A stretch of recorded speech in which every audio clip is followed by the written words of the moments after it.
You're listening to Walk the Herd on 93.7 The Ticket, when unheard issues get brought to light and every perspective counts. Here is your host, Rebecca Pearson. All right. Good evening. This is Rebecca Pearson and Aniko Renee. This is Walk the Herd, 7 o'clock Sunday night. I am fresh off the plane from State College. For all you sports fans, I can give you a little rundown on what it was like to be in State College last night with a semi-whiteout, I guess, since the students were gone for Thanksgiving. The stadium was not completely filled. So we'll talk a little bit about that. And we're going to talk about talent tonight. So thanks for joining us. For those of you who've been following the show on a regular basis, Walk the Herd is about unheard perspectives where the unheard are heard and every perspective counts. And each week we pick some topic where we feel like there's an alternative perspective than somewhat of the norm and try to share our perspectives. We're not trying to persuade you. We simply want to share a perspective. And of course, we always love to have our listeners participate. So we are Walk the Herd 93.7 The Ticket.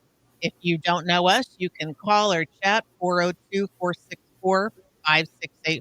Hopefully some of you are watching us on the Starter Haven video stream. Call us on that Honda of Lincoln hotline or drop us a chat in YouTube. Or you can watch us live stream. And don't forget Channel 961 on Allo, or you can download the app.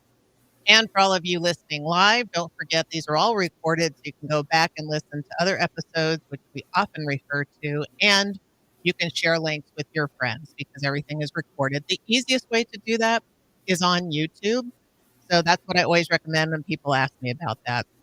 So great show tonight. Aniko, how's it going? It was going good until that last field goal kick that just occurred, Oh, but I think the Cowboys needed that win after kneeling. I think they had some extra help, more than a sixth man. So it's all right. It was just sloppy with penalties. The Eagles know better, but it's quite all right. It's part of being a Philly fan. Hard for a Philly fan and hard for a Commanders/Redskins fan. No Cowboys. Boo hiss. Yeah. But we know Pete Pearson's very happy. So, all right, go on, Pete, with your bad self. Okay, here we are. All right. So State College. Sorry, I'm just fresh off the plane today. I got in around 12:30 or 1 o'clock, and I wanted to tell all our sports fans a little bit about the experience of State College if people haven't been there. So pardon the sidebar here, but it was fun. It is not really hard to get to. I was thinking about that. I've always been told that. Jake and I were talking that way right before the show. And I don't really think it's hard to get to. We flew from Lincoln to Chicago and Chicago to State College. That was great. It's not necessarily cheap. So I think that's what I would say. And of course, it's a game weekend. So all the prices are hiked up for that. However, we had really great travel experience. Nothing to say much about that. A little bit of delay going in on Friday night. However, even the stadium was easy to get to. We got a parking pass, but I'm going to tell you, trying to find the parking spot. So, go figure. I don't get it. It's very straightforward to the stadium. We bought a parking pass, and I looked at the parking pass. We're in lot 31. So for anybody who's been to Penn State and had to park in this section, hopefully you'll be laughing at this. And we find lot 31, make no mistakes, drive right in. It's like awesome, and we're just kind of following the herd of traffic and thinking that somebody will be directing like they always are, right? At an event where, people are just pulling in, you get the next empty spot, right? And everybody pulls in and then they start a new row and you pull it, right? That's what I'm thinking. Oh no, we have assigned space, but the signs are all cockeyed. They are pointing this way and that way. There are 4 digits to the spaces. And the space number is on this tiny little curb, like if you go in a parking lot and you have a curb with a number on it. And that would have been fine if you could see. There was not a light to be found in this place. And it's 6 o'clock by the time we're pulling in. It's dark. And it's on hills and there's no roads. There's like dirt roads. And where there are roads, you have 10 people wide walking in them. So now it's like dodgeball, trying not to hit somebody. Look for the crazy cockeyed sign that's up here that says spaces 8,000 to 9,000. You're like, great, that's not very helpful. Okay. And then you have conflicting signs with arrows going different ways. And if you're watching YouTube, I'm making all kinds of hand signals here. So we make a few wrong turns and I'm shouting at DP. I was like, what's that say? He's like, I don't know. I can't read it. I'm like, well, I can't read it either. So probably fresh out of a nap as well, calling him out. And it was bananas. So finally we sort of wind our way and we find like the 8,100 row or something. And we're 8,966 or something. But again, there's no signs at the end of the rows. There are literally just these tiny little numbers on these little curbs that are in the dark and the ground. And most of them are covered with dirt. Can't see them. So you got to like get out of the car to see the space. I mean, we could have been the Three Stooges. It's hilarious. So we finally stopped. There's some cops. We're like, okay, that's safe. Let's ask them. They're like, we don't know. Go down that way. Anyway, bottom line, eventually after getting out of the car and checking stuff and making wrong turns and backing up and trying not to hit people and people walking in the middle of the road, we finally get to row 8,800. We're like, okay, we're close. We're supposed to be in 8,966 or something like that. And we're driving down and we asked some people that are already parked there, and what's your space number? Because we can't see. Anyway, we finally make some friends with some folks, lovely people. So here's what I'm going to say. Going to State College is like coming here. People are nice. They're not yelling at you. They're not throwing stuff at you because you're wearing red. They're like, welcome in, totally nice environment. Highly recommend it. So we asked some people what space they were in, and they were trying to tell us where our space might be, but they didn't know where our space was. And they said, never mind. We've got 4 spaces here. One of them is not taken. Our friends aren't coming. You can park here. We're like, oh, thank goodness. So shout out to the Penn State fans or alumni, whoever that was, for giving us their spot. We greatly appreciate it. So that was the adventure in State College other than the game. So tonight we're going to talk about talent, and I think that might be an interesting conversation. We'll let Jake be the expert on Husker, all things Husker, for this conversation, plus himself here as we talk about talent and unheard perspectives about that. Okay, long introduction. I just had to get that off my chest, so hopefully somebody was listening to that. And hopefully that was helpful on getting to State College. All right, so we're going to talk about talent. Aniko and I were chatting about what we should talk about tonight. And, it's hard. Anybody who knows me knows that I could talk this entire time about talent with no breathing and no breaks, probably, because this is one of my favorite topics. But I will try to do both. And it's one near and dear to Aniko's heart, too, as she witnesses it and lives it and thinks about it and has a child. And thinking about it, we talk about it here. And then certainly with sports, it is one of the greatest analogies of all to kind of relate the sports world to the business world or to your home life. So we got talking about talent, and we're going to try to share some unheard perspectives and unheard facts and figures is what I'm thinking. What's on your mind around talent tonight, Aniko? Definitely nature versus nurture. We touched on it a little bit when we spoke earlier, but it's that combination of raw talent and learned skill, and both deserving to be recognized and both important for success and growth, because that's kind of how you measure talent as well, is growth. So it's interesting to think, how much of the environment plays a part in success, support, mentorship, which also ties back to sports. So I like to think of it that way a little bit. Yeah, and that's a great tee up. There are a couple of things that come to mind. So for those who don't know, first of all, I would never say I'm an expert. What I'm going to tell you is I have done a lot of study in this area, and I have put into practice what I'm about to tell you.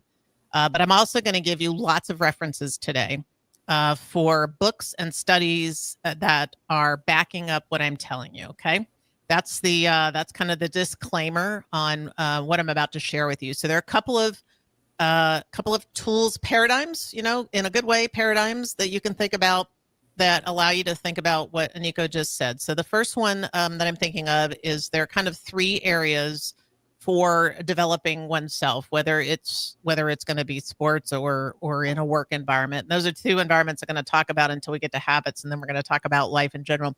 So skills, knowledge, and talent. All 3 of those are different.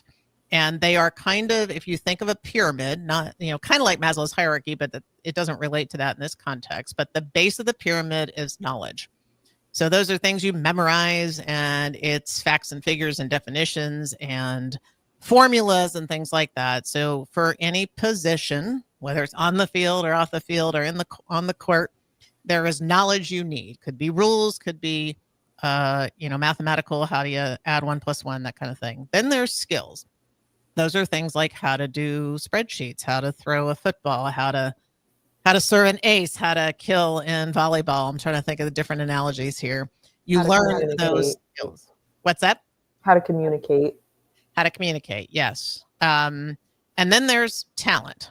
And the talent comes into this conversation and brings into what you were born with versus what you develop over time. And that's the nature versus nurture that we'd like to talk a lot about.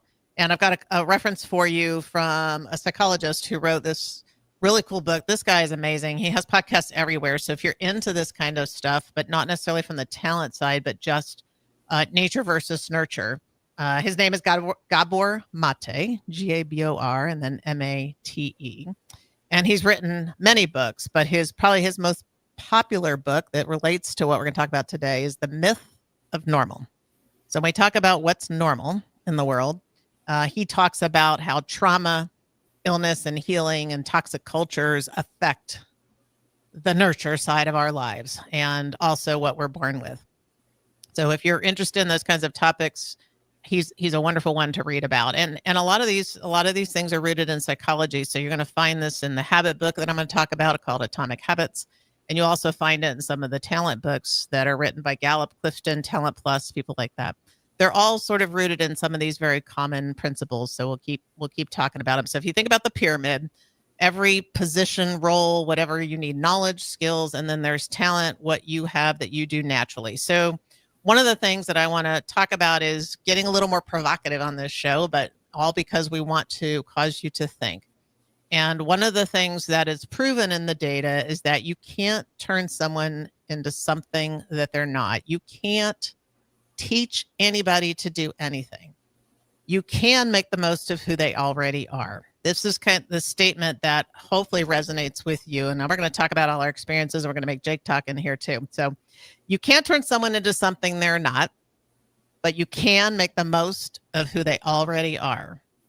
And who they already are is a combination of nature versus nurture. And a couple of weeks ago, we had Charlie Colon here on the business show on Business Builders Saturday morning, and his father said something to him that he quoted, but it's a quote that other people use as well, is that you need to be who you are because everybody else is already taken. It's the same logic of you are who you are, and what you are has a combination of nature versus nurture. And within that context, we all have talent. And that's kind of the second perspective that we need to think about. But now we're going to talk about how that talent naturally comes out. So has anybody ever, this is a rhetorical question for the three of us, has anybody ever said, I can teach you to do anything? Or have you ever had someone say, or hear a manager or someone else say, I can teach anybody to do anything? And if that's something somebody says, it's actually just not really true. It's not possible because I'm pretty sure that no one wants to try to teach me to be TJ Lateef or Dylan Raiola or Adam Carricker in the 90s, or right, and not just for the physical skills that those guys have, but because of the mental skills that they bring to those roles. Okay, so Jake, I saw you nodding.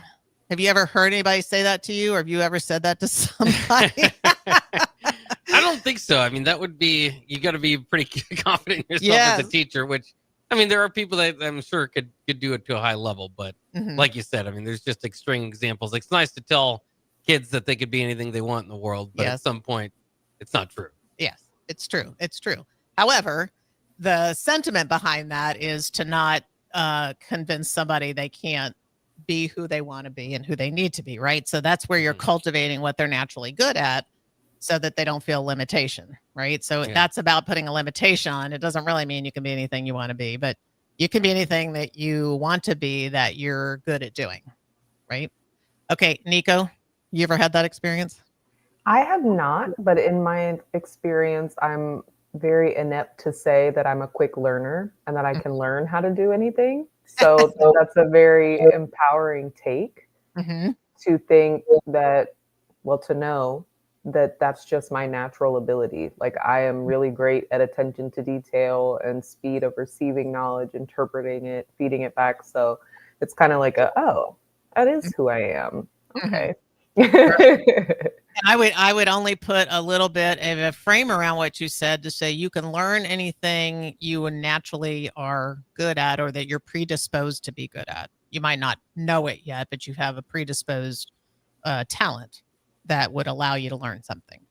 Yes, and I just seem to end up in the right areas and the right fields that I just always thought, I'm really learning this job really fast, really well. And it's like, clicking in my brain now as we're talking about it, like that's just what I was built to do. So we love it when the universe works with us. We do. And we'll continue to try to stay on that theme. So now we'll do the converse.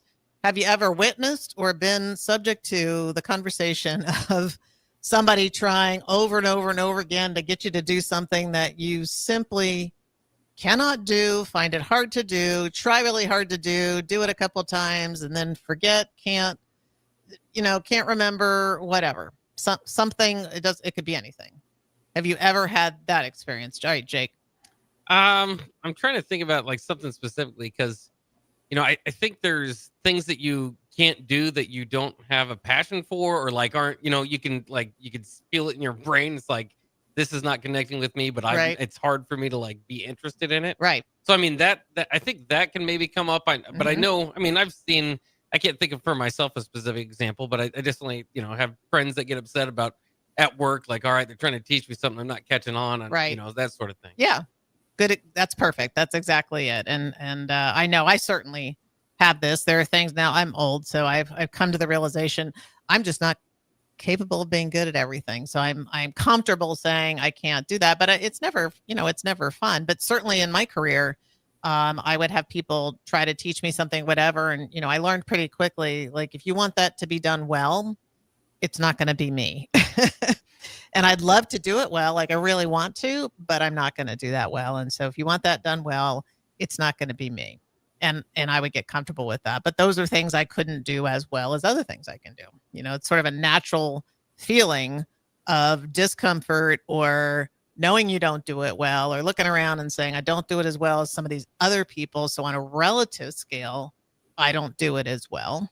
But if people are still trying to teach you to get you to do that, or, worse, kind of giving you an informal demerit or writing you up in a work environment, because you've been trying, but you just can't, or you're not interested, is a very good sign that it's likely not something you do naturally, easily well. Okay. And Aniko, have you had any of those experiences? Definitely. I think to piggyback on what you said, the ability and being comfortable in saying, I'm not the right person for that task, and being able to pass the ball is a skill in itself. But for me, has been and always will be math. I have dyscalculia, which is dyslexia, but numbers. So, which is funny as somebody who used to work on grants, but I had no problem walking down to fiscal or accounting and being like, what is this? This doesn't make sense to me. I try different, and then Lord help me if Nate needs help with his math, because it's a different math now. So it's just not my jam, but that's okay, because he has places like Mathnasium with people who love to do that and choose to do that with their free time. So I think it works out in the end. Yeah. And so, I think every single person, if they pause, doesn't matter whether they're a worker, a manager, a leader, a coach, a athlete, sorry, I couldn't even think of the word, had a brain cramp there, or in life, someone's partner, there are some things that someone else does better than you. And there are things that you have less interest in doing. And if you pause, in most cases, they're probably related to something you don't do well as well, or I'm just going to say less well. Okay. Because everything is on a relative basis, less well than the stuff you do really well. Definitely. And when yep. Okay. So we can all relate. Creative. Right. I mean, creative is a perfect one. I don't want to do it. I don't want to go into Adobe. I don't want to upload files. I don't want to cut clips. I'm not good at it. I'm not. It takes me forever. Can I do it? I can, but I'm very slow and I'm not really good, right? It's sort of very mechanical, get the basics out, just like posting on social media or something, same thing. And so I don't want to do it because I know other people are much better at it. They're much faster at it. It's much more creative. They've come up with some really nice graphic or something, and I'm not oriented that way. I don't enjoy it because I'm not good at it. I mean, perfect example for me, whereas other people enjoy that and they're excellent at it. So one of the things that, so if you're listening to this and hopefully you're buying into this, usually when we have this conversation with people, they'll buy into it. But I have a whole 2 decades of experience of trying to implement this in a workplace where what the concept around this in a workplace of putting the talent where it does its best in order to get the best performance is really called a talent-based organization. And you run up against all the paradigms. Now I'm going to say the not good paradigms where people are stuck in their ways of thinking they can teach anybody anything or that person is an underperformer. And I'm going to focus more on that because we're going to start down this negativity route because this is the unheard perspective, or at least I hope this is new to some people in a good way and that you haven't experienced this. But there is loads of data. So now we're talking, when I look at the studies, I'm going to refer to one. It's from 1990, but it's been updated since then. But kind of the core study that broke this concept open was in the Journal of Applied Psychology. If you're familiar with these kind of journals, this is where all the statisticians and researchers put all their fundamental work like this. But they've done some work in the 90s with 30 million data points that's sort of accumulated over time in 198 countries and 72 languages. So when I tell you this is fact, it's fact. And it's not culture related. It's not gender related. They've had everything represented. But essentially what you can see when you are looking at that kind of data over time is that the top 1% in productivity of people. So if you look at a bunch of people doing the same job, so now you just have to think of a bunch of people doing the same job. It does not matter what the job is. That the top 1% productivity of those people versus the average productivity people is 52% better than the average. So all the people that are the top 1%. So now we're going to say the top performers are performing 52% better than someone who is average in that job. And we can talk about how they know what this is, an average. And I'm going to talk about a low complexity job. So think of something that it doesn't require a PhD. Let's call it an administrative role or a basic housekeeping role, something low complexity, not low value. I'm not saying it's low value, just saying low complexity as far as what is required to do the job. When you compare that, okay, so now that's an average performer versus a top performer, 52% better in a low complexity job. When you compare the top performer to the bottom performers, it is 300% better on a low complexity job. Now, if you grasp that, what we're saying is when you have the right person in the right job with the right talent, their performance, and therefore whoever they're working for, performance is significant. We can debate whether it matters if it's 52 or 300 or what. It's significantly different versus the average and very significantly different versus the bottom performer. Now, all that tells me, and all this data will tell you that when you have a group of people doing the same thing, unless you have had a talent-based approach to hiring, developing, training, and supporting someone in that position from a talent basis, the people will perform in a normal distribution.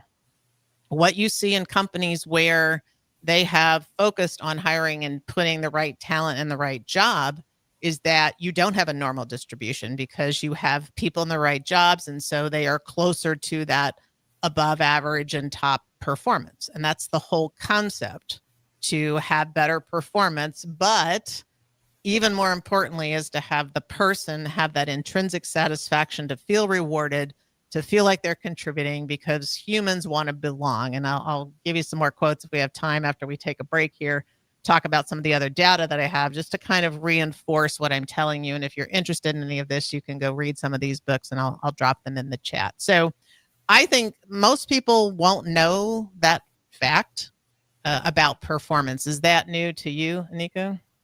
It's definitely new, but I'm also curious, what other basis do companies use to hire? Because I would assume naturally that it would all be talent. So in your experience, what other basis do they use?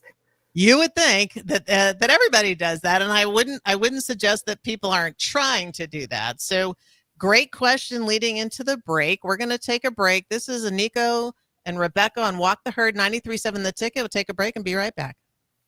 The savings continue all November long at Elway Power Sports of Lincoln. They're extending their red tag sale with machines priced at invoice plus $300. That's it. No freight, no setup, no extra fees. Plus 10% off snowplow kits, 10% off fly motocross gear, and 50% off all in-stock road tires. Elway Power Sports of Lincoln has you covered all under one roof with a large selection of side-by-sides, ATVs, motorcycles, and personal watercraft at their 27th and I-80 location. They can't wait to get you set up for the holiday season. This Black Friday, it is time to hit your goals before the new year even starts. At Farrell's Extreme Body Shaping, get 40% off our next 10-week challenge, plus 6 weeks for free to kickstart your fitness journey. Start training December 1st with kickboxing, strength training, and personalized nutrition. So when our official challenge begins January 10th, you're already ahead of the game. Spots are limited. Don't wait for January to make your resolution. Start strong now. Visit fxbeatlincoln.com or stop by one of our 2 locations at South 40th and Yankee Hill or North 70th and Vine. Farrell's Extreme Body Shaping. Stronger starts here. MWR is dedicated to building attractive, affordable steel buildings that exceed your expectations. From commercial to residential to agriculture storage, steel buildings are cost-effective, attractive, and versatile. Plus, they're a lasting investment and an ideal choice. MWR uses Sentinel Building Systems out of Albion and can service you all over the state and region. If you have interest in a steel building, post-frame building, or fencing, give MWR a call today at 402-980-5273 or go to mwrbuildingandfence.com.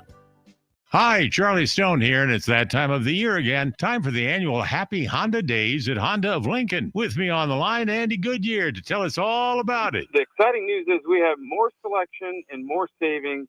We have over 400 new 2025 and 2026 Hondas to choose from, with a great opportunity to get year-end savings on every remaining new 2025. Do you have some Happy Honda Day specials? Sure do, Charlie. For example, you can lease a new 2025 Accord Sport Hybrid for just $349 a month, and we have financing from just 0% APR. We've also included over 125 pre-owned of all makes and models, and as always, our certified pre-owns are in this sale as well. Well, maybe it's time you experience the best. The Honda of Lincoln way of doing business, 27th and Yankee Hill Road, or online at hondaoflincoln.com. This holiday season, give the gift of good taste with a gift card from Valentino's. During double discount days, double your discount from $5 to $10 free with a $50 gift card purchase. Valentino's handcrafted pizza has been a family favorite for generations, and our gift cards make the perfect holiday gift. And right now, during gift card double discount days, when you buy $50 in gift cards, get a $10 gift card free. Happy holidays from Valentino's. Leaves are falling and temperatures are cooling down, but don't put your golf clubs away. Double Eagle Golf makes golf leagues and events possible year-round. Winter leagues begin on December 1st and are open for registration. Check out their deals on monthly memberships and schedule your Husker Watch parties, birthday or bachelor parties, corporate or team outings, or just a good old Saturday with the boys. That's all at Double Eagle Golf inside the Kinetic Sports Complex on West O Street. Book a tee time today or learn more at doubleeagle.golf. Acreage owner getting ready for winter? Make it easy with John Deere compact tractors and gators from Acres Equipment. Add snow blowers, front blades, cabs, heaters, and loaders to tackle every chore. Right now, in-stock units are priced to move with competitive financing to fit your budget. Get winter ready today at acres.com. Acres Equipment, your acreage handled. Financing subject to approved credit with John Deere Financial. Not all customers qualify. See dealer for details. Load up on meat and more this fall at the Mercado by Certified Piedmontese. From now through the end of November, Ferndale fresh turkeys are just $3.99 per pound and in limited stock, perfect for your holiday meals. Plus, you can stop by for lunch on Fired Up Thursday at the Mercado East or Fired Up Friday at the Mercado North. With locations at 84th and Havelock, 30th and Yankee Hill, and now 85th and Old Cheney in Lincoln, or 168th and Maple in Omaha, get to the Mercado today for the best meat in town. You're listening to Walk the Herd on 93.7 The Ticket. Here is your host, Rebecca Pearson. All right. Welcome back to The Herd. This is 93.7 The Ticket, Aniko, Renee, and Jake. And we are talking about talent. Here's the statement. You can't turn someone into something they're not, but you can make the most of who they already are. I love this stuff. You're going to have to shut me up and pull the hook at 8 o'clock because I love this topic. And right before the break, Aniko, you asked the $1 million question. Gosh, you'd think we might have planned it that way. We didn't. We didn't. But you did an awesome job. So we're talking about talent and how talent-based organizations do better at putting the round peg in the round hole and getting better performance. And when you're looking at a group of people in a role, instead of having a normal distribution of talent based on the way that most companies recruit and develop, they actually skew to that higher performance. And that's what you want to increase the performance of your company, your staff, and also to have a rewarding environment. There are culture elements tied to this. There's lots tied to having happy people, happy in their jobs, doing great work. It seems so logical. And then Aniko said, well, how do people hire and how are organizations operating if they don't do that? Because, gee, that makes sense. And I would think everybody would do that. And yes, you would, but no, they don't. So only about, I'm not sure this is a total fact, so I'm just going to give you a disclaimer, but I'm going to say roughly 10% of the companies in the world, and maybe it might be 20% of the employees, therefore, because there's some bigger companies that do this, use talent-based hiring and development practices. Wow. Yeah. And the rest do not. So what happens? I mean, we're gonna all talk about this. All three of us have been through this. You have a variety of things going on. Certainly you have well-intentioned people. And then you have people that say, I can hire, I'm the best, I'm the best hirer, I'm the best interviewer you've ever seen. I can pick talent. I mean, my eyes roll in the back of my head when people say that because no, you can't, because it's not actually possible. But you can get better at doing it. You can get better at identifying it. But basically what happens is, think of this, somebody posts a resume, they send it in, you sort through a bunch of resumes. What are you looking at? You're looking at whatever the person wrote, which is most often experience.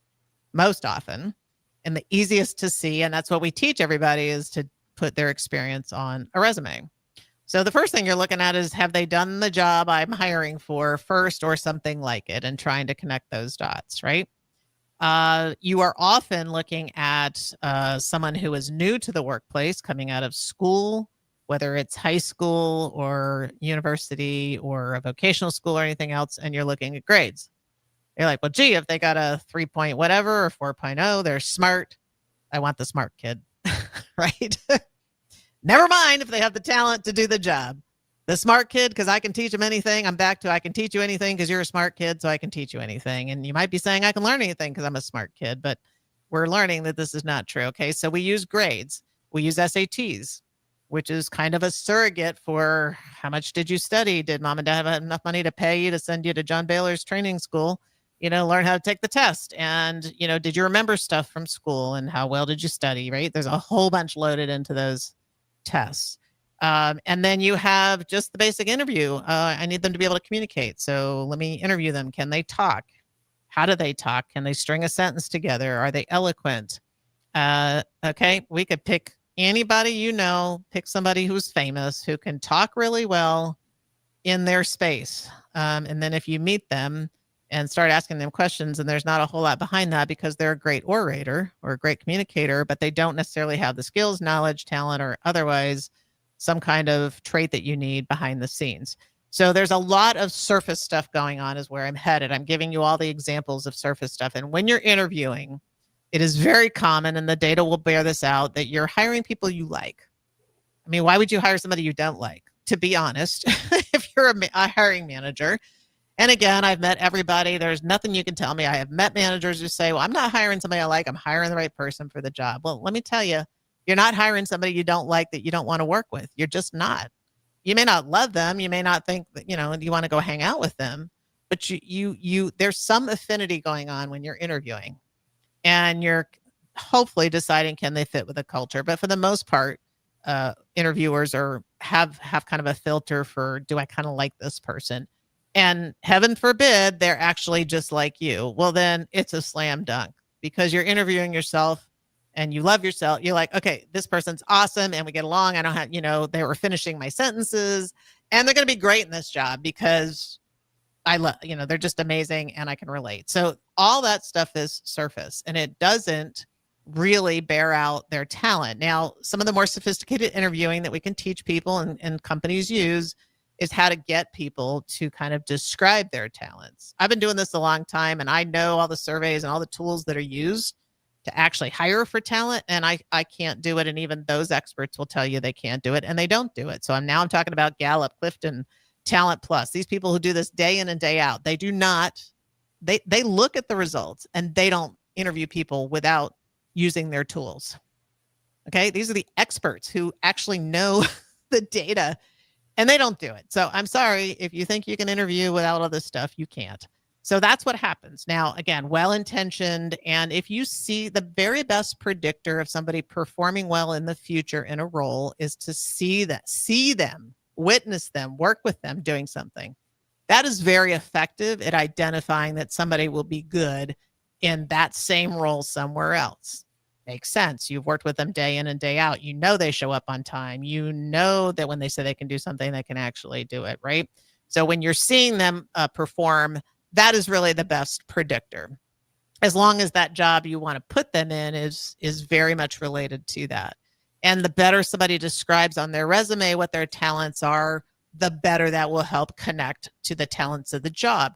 Most job descriptions are not written for the talent required. Now you can go out and look, test me on this. I am happy for you to challenge me because these are just perspectives, okay?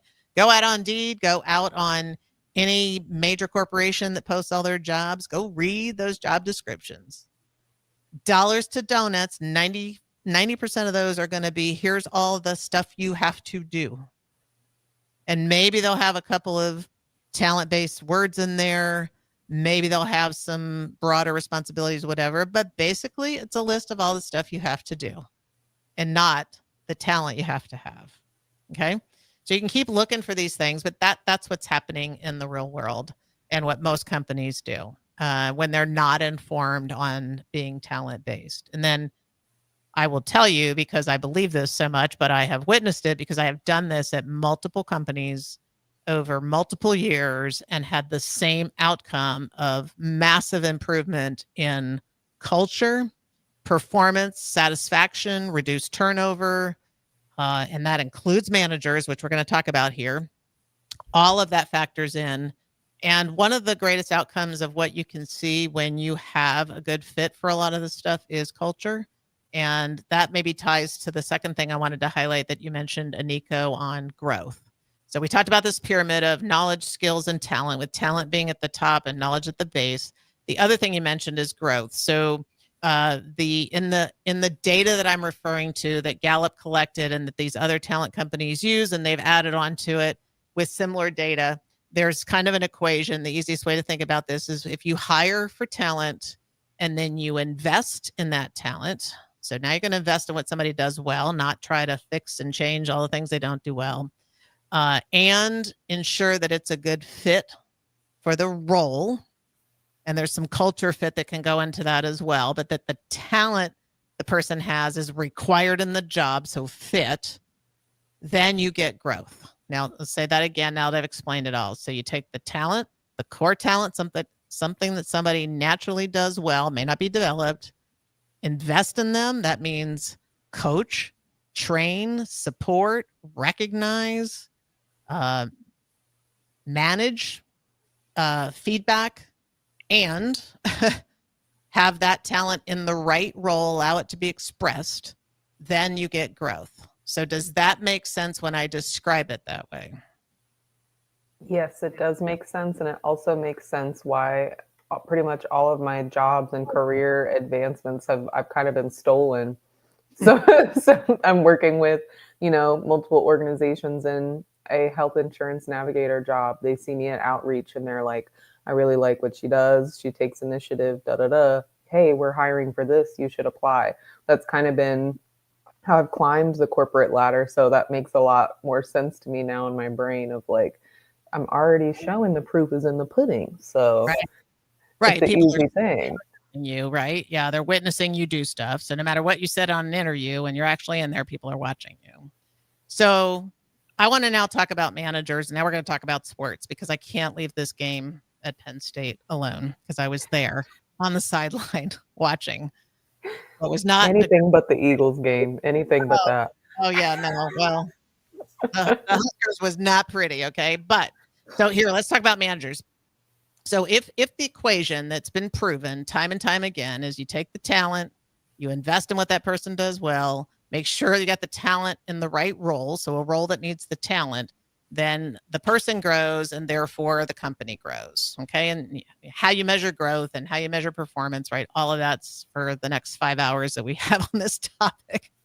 Okay, so the key thing that comes out of this data, in addition to knowing all of that, is that there is a very strong correlation to the managers needing to be great managers in order to manage the talent.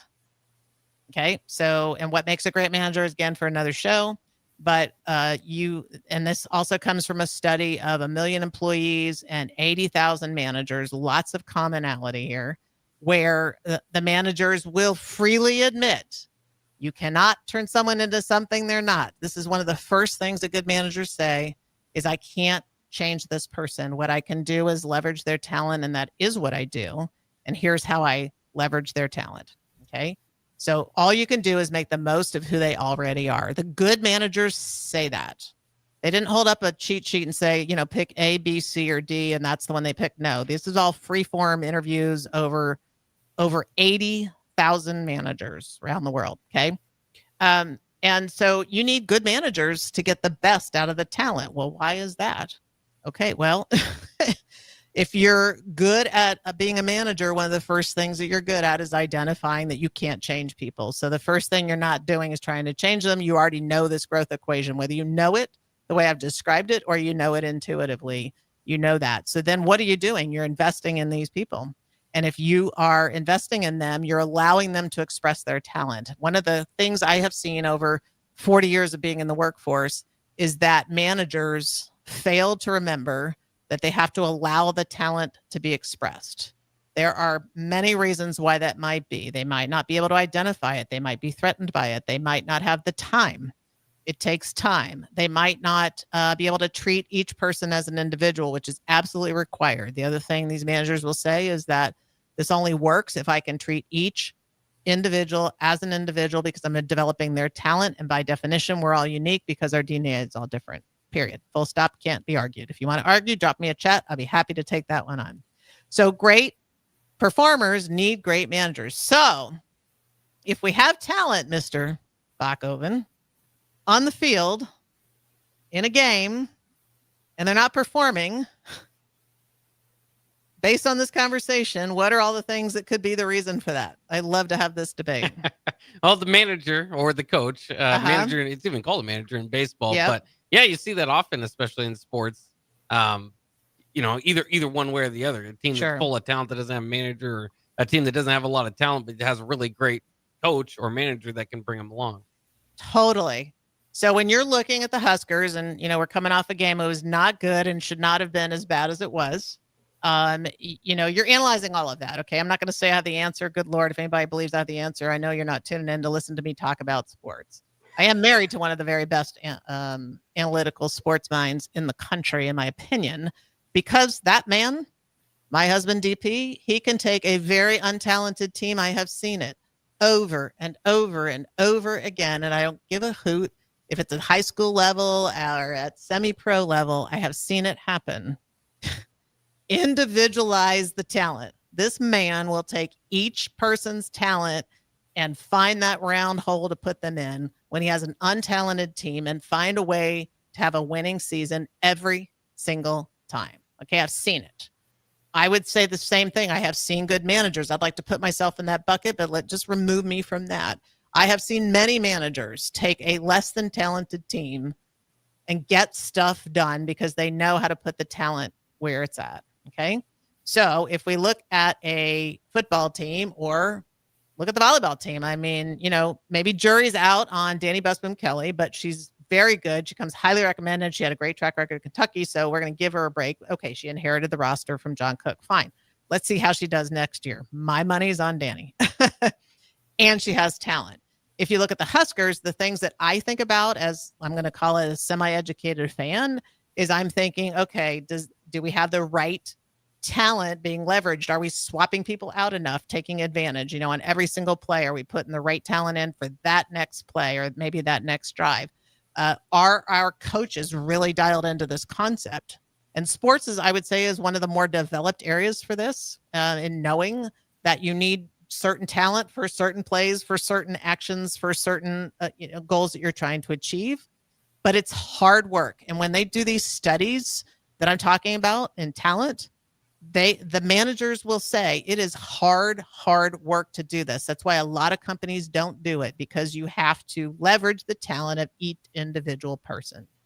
So I'm going to posit that the Huskers could do better simply by the coaches doing more with each of the talent items that they have, each of the talent they have for the season, and work harder at leveraging that talent, which may be a lot more work than it is currently, and recognizing that that's what has to be done. Okay, that's the only sports opinion I'm going to give. We're going to take a break, and then I want Jake Bakoven to think about that and come back and give his 2 cents before we close out. This is Walk the Herd with Aniko and Rebecca. Hey guys, it's Carly from Boyd All right, Farm you get to Outfitters. comment on Farmers, you need to know about Green Eye Spot Spray. With Green Eye, we replace your existing spray boom with a brand new aluminum boom equipped with camera technology that identifies and sprays only weeds and not your crop. The boom comes with 2 spray lines, so you can still broadcast residual herbicide while you're spot spraying weeds that are up. Green Eye users in Nebraska are saving a ton of money on herbicides, but that's just the beginning. Learn more at BoydFarmOutfitters.com. That's BOECK FarmOutfitters.com. If you want to make new floor shopping easier, come to O Street Carpet. Hi, I'm Steve Carper. Our flooring professionals can help you choose the best flooring for you, your family, and your budget. We eliminate the confusion. Even better, you'll be enjoying your new flooring much sooner. No 6 or 8 week waits. We'll install right away and save you money on installation. Floor shopping made easy every day at O Street Carpet. O Street Carpet. 1732 O Street. Family owned and operated. Always the best value. This is former Husker and NFL linebacker Jay Foreman. For years, I've suffered from degenerative problems in both of my ankles, but thanks to a thorough and thought-out plan provided by Advanced Medical Imaging, I was able to get my life back with the least amount of pain as possible. While working through multiple options, the team of physicians at Advanced Medical Imaging were there to answer any questions I had. If you're experiencing any pain at all and want to get your life back, go to amimaging.com or give them a call at 402-484-6677. Advanced Medical Imaging, located at 7601 Pioneers Boulevard. At Parkview Animal Hospital in Lincoln, it's not just their professional care that sets them apart, but their warm staff and state-of-the-art facilities. Whether it's for a routine checkup or a comprehensive medical procedure, at Parkview, your pet isn't just another number, but a valued member of their caring family. Visit them at pahlincoln.com today and in person just south of 14th and Pine Lake Road. Parkview Animal Hospital, your pet, their passion for happier, healthier, furry friends. I'm Karen Carr. I've been a realtor for 31 years. When I made a company change 12 years ago, I chose Lincoln First Realty, now NP Dodge. It's the oldest independently owned realty company in the country. Since becoming NP Dodge, we've continued our tradition of community involvement. Our management and staff are always available to offer support in marketing, technology, social media, and educational opportunities. Expand your career with NP Dodge. Call Eric at 402-434-2222. It's the holiday season. Time for work parties, friend get-togethers, and family gatherings, which means lots of eating. Maybe you think you've perfected your holiday meals, and maybe you have no idea where to even start. Let's fix that right now. No holiday party is complete without Pearson cheese spread. It goes well with any type of cracker, pretzels, apples, chili, vegetable chips, and of course, it's perfect to pair with wine or beer. Holiday meals aren't complete until Pearson cheese spread is on the table. Find your own container at your nearest local grocery store today. Things that impair you come in many different shapes and sizes. Some are the shape of beer and liquor bottles. Others look like cigarettes but aren't cigarettes at all. These are the things we know impair us, the things our parents warned us about. What we're not always aware of is our new prescription or the over-the-counter medicine we picked up just for allergies or a bad cold. See, it doesn't just matter how much of a substance you take. If you are impaired, driving is deceptively dangerous. Don't drive impaired. Paid for by the NDOT Highway Safety Office. You're listening to Walk the Herd on 93.7 The Ticket. Here is your host, Rebecca Pearson. Okay, we're back for our final segment, Walk the Herd on 93.7 The Ticket. Don't forget, you can call or chat at 402-464-5685. Find us on all the social channels. Allo Channel 961, download the app. We're talking about talent and how to get the best out of your top talent or get the best out of the talent that you have.